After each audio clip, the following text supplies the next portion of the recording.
ನಮಸ್ಕಾರ ಬಂಧುಗಳೇ. ನೋಡಿ, ಇದು ತುಮಕೂರಿನ ಸಿದ್ಧಗಂಗಾ ಆಸ್ಪತ್ರೆ ನಾನು ತೋರಿಸ್ತಾ ಇದ್ದೀನಿ. ಸಿದ್ಧಗಂಗಾ ಆಸ್ಪತ್ರೆ ದೊಡ್ಡ ಆಸ್ಪತ್ರೆ. ಇದು ಸಾರ್ವಜನಿಕವಾಗಿ ಬಡತನ ಶ್ರೀಮಂತಿಕೆ ಅನ್ನೋ ಥರ ಏನಿಲ್ಲ, ಎಲ್ರಿಗೂ ಒಂದೇ ಚಿಕಿತ್ಸೆ. ತುಂಬ ಚೆನ್ನಾಗಿ ನೋಡ್ಕೊತಾರೆ. ಇಲ್ಲಿನ ಸ್ಟಾಫ್ ಆಗ್ಬೋದು, ಇಲ್ಲಿ ಡಾಕ್ಟರ್ ಪರಮೇಶಣ್ಣ ಅವರು ಅವರ ಜವಾಬ್ದಾರಿಯನ್ನು ತೊಗೊಂಡಿದ್ದಾರೆ. ಈ ಕಾಲೇಜಿಂದು ಅಂದರೆ ಈ ಹಾಸ್ಪಿಟ್ಲದು ತುಂಬ ಚೆನ್ನಾಗಿ ನೋಡ್ಕೊತಾ ಇದ್ದಾರೆ. ಅವರು ಪರಮೇಶಣ್ಣ ಅವರು ಕೂಡ ತುಂಬ ಸಾಮಾನ್ಯ ವ್ಯಕ್ತಿ ಅನ್ನೋ ಥರ ಇದ್ದರೂ ಕೂಡ ಒಳ್ಳೆ ಸಾಮಾನ್ಯರಲ್ಲಿ ಸಾಮಾನ್ಯ ವ್ಯಕ್ತಿ ಅಷ್ಟೇ. ಅವರಿಗೆ ಬೇರೆ ಥರದ್ದು ಯಾವುದೂ ಇಲ್ಲ. ಅವ್ರು ಏನಾದ್ರು ಟ್ರೀಟ್ಮೆಂಟ್ ಮಾಡಬೇಕು, ಸ್ಪಂದಿಸಬೇಕು, ಮಾತಾಡಬೇಕು, ಏನಾರು ಒಂದು ಎಂಟರ್ಟೈನ್ಮೆಂಟ್ ಕೊಡಬೇಕು ಅನ್ನೋ ಉದ್ದೇಶನೇ ಅವ್ರದ್ದು, ನಮ್ಮ ಪರಮೇಶಣ್ಣ ಅವರ ಕಾಯಕ. ಆದ್ದರಿಂದ ಪರಮೇಶಣ್ಣ ಅವ್ರಿಗೆ ಒಳ್ಳೆಯದಾಗಲಿ. ಇದು ನಮ್ಮ ಸಿದ್ಧಗಂಗಾ ಸಂಸ್ಥೆ. ಇದು ಸಿದ್ಧಗಂಗಾ ಸಂಸ್ಥೆಯಲ್ಲಿ ಒಂದು ಅಂಗ. ಸಿದ್ಧಗಂಗಾ ಆಸ್ಪತ್ರೆ ನಾವೇನು ಹೇಳ್ತೀವೋ ಇಲ್ಲಿ ಒಂದು ಅಂಗ. ಇದು ಹಿಂದೆ ಟ್ರೀಟ್ಮೆಂಟು ಕೂಡ ಚೆನ್ನಾಗಿ ಕೊಡ್ತಾಯಿದ್ರು, ಈಗಿನ ತುಂಬ ಚೆನ್ನಾಗಿ ಕೊಡ್ತಾಯಿದ್ದಾರೆ, ಚೆನ್ನಾಗಿ ಸ್ಪಂದಿಸ್ತಾರೆ. ತುಂಬ ಜನ ಹೇಳ್ತಾರೆ ಸಿದ್ಧಗಂಗಾ ಮಠ ಅಂದರೆ ಚೆನ್ನಾಗಿ ಮಾಡ್ತಾರೆ ಕಣ್ರಿ, ಟ್ರೀಟ್ಮೆಂಟ್ ತುಂಬ ಚೆನ್ನಾಗಿ ಕೊಡ್ತಾರೆ, ಒಳ್ಳೆಯ ಹೆಸರಿದೆ ಅಂತಂತೇಳಿ ಹೇಳ್ತಾನೆ ಇರ್ತಾರೆ. ಎಲ್ಲರೂ ಖುಷಿ ಆಗುತ್ತೆ. ಸಿದ್ಧಗಂಗಾ ಮಠ ಅಂತಂದರೆ ಮಠದಲ್ಲಿರೋ ಒಂದು ಅಂಗನೂ ಕೂಡ ಇದು ಒಂದು ನಮ್ಮ ಹಾಸ್ಪಿಟ್ಲು. ನೋಡಿ, ಇಲ್ಲಿ ತೋರಿಸ್ತಾ ಇದ್ದೀನಿ. ನೋಡಿ ಎಷ್ಟು ಅದ್ಭುತವಾಗಿ ಕಾಣಿಸುತ್ತೆ ನೋಡಿರಿ. ಸಾವಿರಾರು ವರ್ಷಗಳ ಕಾಲ ಪರ್ಮನೆಂಟಾಗಿ ಬಿಡೋ ಅಂಥ ಕಾಲೇಜ್ ಇದು. ನೋಡಿ, ನಾನು ತೋರಿಸ್ತಾ ಇದ್ದೀನಿ. ನೋಡಿ, ಇಲ್ಲಿ ಎಲ್ಲ ಒಂದು ಸಂಸ್ಥೆಯನ್ನು ಕೂಡ ತುಂಬ ಚೆನ್ನಾಗಿ ಮಾಡಿದ್ದಾರೆ. ಈ ಸಂಸ್ಥೆಗೆ ನನ್ನ ಚಿರಷ್ಟಾಂಗ ನಮಸ್ಕಾರಗಳು. ಇದು BH ರೋಡಲ್ಲಿದೆ. BH ರೋಡಿಗೆ ಹತ್ತಿರ ಆಗುತ್ತೆ.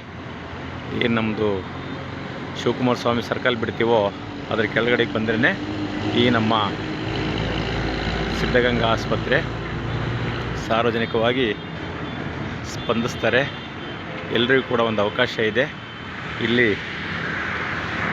ಪ್ರತಿಯೊಂದು ರೋಗಿಯೂ ಕೂಡ ಒಂದೇ ಹಾಸಿಗೆಯಲ್ಲಿ ಒಂದೇ ಥರ ಒಂದೇ ಟ್ರೀಟ್ಮೆಂಟ್ ಕೊಡ್ತಾಯಿದ್ದಾರೆ. ನಮಗೆ ಸಂತಸದ ವಿಷಯ ಬಂಧುಗಳೇ. ಇದು ಕೇಳಿ ನನಗೆ ತುಂಬ ಸಂತೋಷ ಆಗ್ತಾಯಿದೆ. ಇರಬೇಕು. ಇವತ್ತು ಮನುಷ್ಯ ಬದುಕಿರೋದೇ ಜೀವನಕ್ಕೆ ಅಂತ ನಾವು ಅಂದ್ಕೊಂಬಿಟ್ಟಿದ್ದೀವಿ. ಜೀವನಕ್ಕಲ್ಲ ಬಂಧುಗಳೇ. ನಾವು ಜೀವನ ಮಾಡ್ತೀವಿ, ಒಪ್ಕೊಂತೀವಿ. ನಾವು ಏನಾದರೂ ಒಂದು ಒಳ್ಳೆಯದನ್ನು ಬಿಟ್ಟು ಹೋಗಬೇಕು, ಅದೇ ನಮ್ಮ ಜೀವನ ಅಂತ ಹೇಳ್ಬೋದು.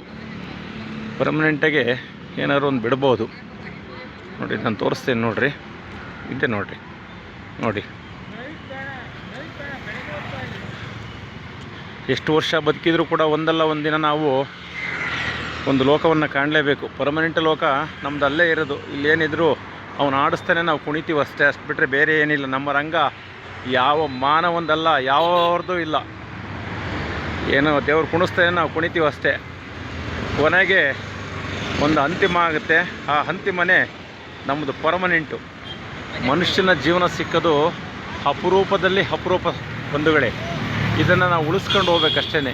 ಪರ್ಮನೆಂಟಾಗಿ ಉಳಿಸ್ಕೋಬೇಕು ಅಂದರೆ ಪರ್ಮನೆಂಟಾಗಿ ಹೆಸರು ಮಾಡಬೇಕಷ್ಟೇ. ಒಳ್ಳೆಯ ಹೆಸರು ಮಾಡಬೇಕು, ಒಳ್ಳೆಯ ಜೀವನ ಸಾಗಿಸ್ಕೊಂಡು ಹೋಗ್ಬೇಕಷ್ಟೇ. ನೀರು ಕುಡಿದ್ರೂ ಇನ್ನೊಬ್ಬರು ಸಹವಾಸ ಬೇಡ, ಒಳ್ಳೆಯ ಸಹವಾಸ ಬೇಕು, ಒಳ್ಳೆಯವ್ರನ್ನ ಸಂಪರ್ಕ ಮಾಡಬೇಕು, ಒಳ್ಳೆಯದನ್ನು ಕಲಿಬೇಕು ಅನ್ನೋ ನಮ್ಮ ಉದ್ದೇಶನೇ ನಮ್ಮ ಈ ಒಂದು ಅಭ್ಯಾಸ ಆಗಿದೆ. ಅದರಿಂದ ನೋಡಿ, ಕರ್ನಾಟಕ ರತ್ನ ಪದ್ಮಭೂಷಣ ಡಾಕ್ಟರ್ ಶ್ರೀ ಶಿವಕುಮಾರ ಸ್ವಾಮೀಜಿ ಆಸ್ಪತ್ರೆ. ಇದು ಕೂಡ ಭಾಳ ಅದ್ಭುತವಾಗಿರೋ ಆಸ್ಪತ್ರೆ. ಇದು ಎರಡು ಮಾತಿಲ್ಲ. ಅದರಿಂದ ತಾವೆಲ್ಲರೂ ಕೂಡ ಈ ಒಂದು ಮಠದ ಸಂಸ್ಥೆಯಾಗಿರುವ ಈ ಎಲ್ಲ ಆಸ್ಪತ್ರೆಗಳನ್ನು ನಾನು ತೋರಿಸಿದ್ದೀನಿ. ನನಗೂ ಖುಷಿ ಆಯಿತು. ಆ ಖುಷಿಗೋಸ್ಕರ ನಾನು ಜನರಿಗೆ ಗೊತ್ತಾಗದೇ ಇರೋರು ಕೂಡ ಗೊತ್ತಾಗುತ್ತೆ. ಸಿದ್ಧಗಂಗಾ ಅಂತಂದರೆ ಶಿವಕುಮಾರ ಸ್ವಾಮೀಜಿಯವರಾ? ಹೌದಾ, ಸಿದ್ಧಗಂಗಾ ಆಸ್ಪತ್ರೆ ಇದೆಯಲ್ಲ ಅದಾ? ಹಾಂ, ಚೆನ್ನಾಗಿದೆ ಕಣಪ್ಪ, ಚೆನ್ನಾಗಿದೆ ಅಂತೇಳಿ ಹೇಳಿ ಸಂತೋಷ ಪಡ್ತಾರೆ. ಇದರಲ್ಲಿ ಏನು ಬೇರೆ ಥರದಲ್ಲೇನಿಲ್ಲ. ಸ್ವಾಮೀಜಿಯವರು ಕೂಡ ಒಳ್ಳೆಯ ಹೆಸರು ಮಾಡಿ ನಮ್ಮನ್ನೆಲ್ಲ ಆಗಲಿ ಸ್ವರ್ಗಲೋಕನ ಸೇರಿದರೆ ಅವರಿಗೂ ಕೂಡ ನನ್ನ ಸಾಷ್ಟಾಂಗ ನಮಸ್ಕಾರವನ್ನು ಹೇಳ್ತಾ ಎರಡು ಮಾತು ಮುಗಿಸ್ತಾ ಇದ್ದೀನಿ. ನಮಸ್ಕಾರ. ಜೈ ಕರ್ನಾಟಕ, ಜೈ ಭಾರತ.